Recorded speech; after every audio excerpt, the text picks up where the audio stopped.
Camila, você tem feito um discurso durante e após a campanha de que seu mandato estará a serviço de dar voz aos movimentos sociais dentro do parlamento. Por que você insiste nessa tecla? O PT e o conjunto da esquerda estariam deixando a desejar nesse quesito? Você tem medo de ser capturada e engolida pela vida institucional? Por aquilo que um cidadão que nada tinha de social-democrata chamava de cretinismo parlamentar? A frase é do Lenin, né? Você tem Sim. medo disso? De se transformar numa adepta do cretinismo parlamentar se perder esses laços com os movimentos sociais? Não, porque eu entendo que, assim, por mais que a gente tenha nacionalmente alguns quadros que são muito ligados aos movimentos sociais, que são muito enraizados aos movimentos sindicais, a gente tem toda uma nova geração aí de pessoas que querem ocupar esses espaços com as mesmas lutas, só que com propostas de caminhos diferentes para que a gente consiga alcançar uma sociedade mais justa e menos desigual. E essa voz também tem que ser escutada dentro do parlamento e dentro da Câmara Federal. E é muito uma necessidade da população.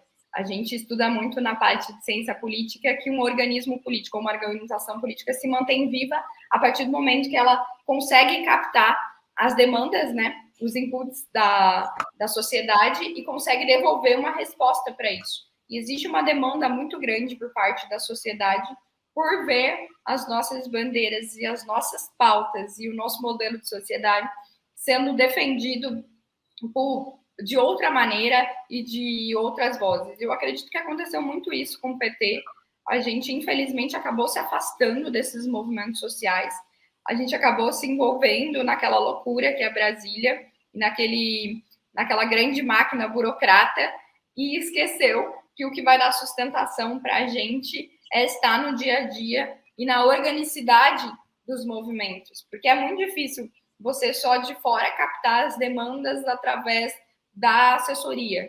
Por mais que a gente sabe que a assessoria tem um papel fundamental, tem coisa que a gente só vai conseguir ver e sentir vivenciando determinadas situações. E eu acho que a gente esqueceu muito de fazer isso e por isso a gente perdeu nossa base de sustentação. A grande realidade os movimentos do Partido dos Trabalhadores perdeu a base de sustentação. E a gente não consegue mais dialogar com a sociedade do século XXI. A gente não consegue mais dialogar da maneira que o século XXI propõe que a gente dialogue. E isso é muito sério. A gente está numa eleição com um presidente que é responsável por 33 milhões de pessoas que estão na miséria, que é responsável direto pelo assassinato de 700 mil pessoas, que não conseguiu entregar nenhuma das propostas que ele prometeu, que está envolvido em sérias denúncias de corrupção, que aparelhou a Polícia Federal. Um presidente que é preconceituoso, que é machista, que odeia pobre. E a gente está muito próximo deles nas pesquisas. A realidade é essa. Com a gestão do governo do Bolsonaro, a gente já deveria ter ganhado no primeiro turno, em comparação com os números e com os dados do governo Lula. E a gente ainda está no segundo turno extremamente disputado. Por que está isso? Porque a gente não conseguiu ainda aprender a maneira de desconectar com a população de novo e de dialogar com essa população. E eu falo dialogar porque não é só ir lá, fazer a palestra, fazer falas longas de meia hora, entrar no carro e ir embora, como acontece muitas vezes. É fazer o diálogo mesmo, perguntar para essas pessoas o que elas querem, o que elas esperam da gente, quais as pautas que elas querem que sejam defendidas dentro do Congresso Nacional, quais as pautas que elas entendem que vai melhorar o dia a dia e a vida delas. É sentar, é escutar e é entender que essas pessoas fazem parte da construção do mandato, de um governo, de uma atuação parlamentar. Eu acho que a gente desaprendeu a fazer isso. E eu falo desaprendeu porque o que eu faço, o que a Dandara faz em Minas Gerais, o que a Carol da Dora faz lá no Paraná, o que a Brisa faz lá no Rio Grande do Norte, o que a Bia Caminha faz no Pará, não é diferente do que eu vi meus pais fazendo, não é diferente das reuniões que eu vi a minha avó fazendo com as mulheres do bairro, do clube de mães dela. É o que a gente, em algum momento, deixou de fazer ou acreditou que não era necessário fazer. E a gente vê que a população ela cria algum receio, assim, do tipo, você vem aqui na época, o político vem aqui no bairro só na época de eleição. Isso é tanto de direita quanto de esquerda. Tanto é que quando a gente entregar panfleto do Renda Básica, era muito triste, mas chegava até a ser engraçado, que a gente ia apresentar o projeto de lei. Que por mais que a gente tenha uma comunicação digital muito grande, a gente sabe que não é todo mundo que tem acesso a uma base de dados, ou todo mundo que vai ficar conectado àquilo, ou que o algoritmo vai jogar ela na nossa bolha. Então, para furar essas bolhas, às vezes a gente tem que ir para a rua. E eu ia entregar o panfleto assim do Renda Básica, pedindo para a pessoa ligar para um vereador para pedir aprovação, ou pedindo para a pessoa assinar o nosso abaixo-assinado, ou falar do projeto para outra pessoa de casa. E a gente ia caminhar nos bairros, eu e a equipe do gabinete, e as pessoas olhavam assim e falavam, mas já é época de política? Aí eu falava assim, é sobre política, mas não é ano de eleição. E aí tinha algumas pessoas que com mais dificuldade olhavam e falavam assim, mas qual que é o seu número? Eu gostei dessa proposta. E eu falava assim, não, mas eu já sou vereadora, eu já estou lá te representando.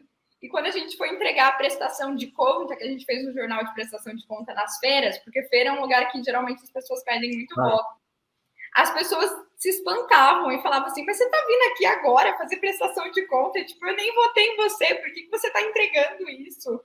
E as pessoas realmente se surpreendiam, porque elas não vivenciam essa política. Porque política para a população, para a maioria da população, é tipo de 4 em 4 anos, ou de 2 em 2 anos. Na hora que o cara vai lá, fala um monte de coisa, de proposta que ele, às vezes, nem é da competência dele fazer, e depois aparece de 2 em 2 anos depois.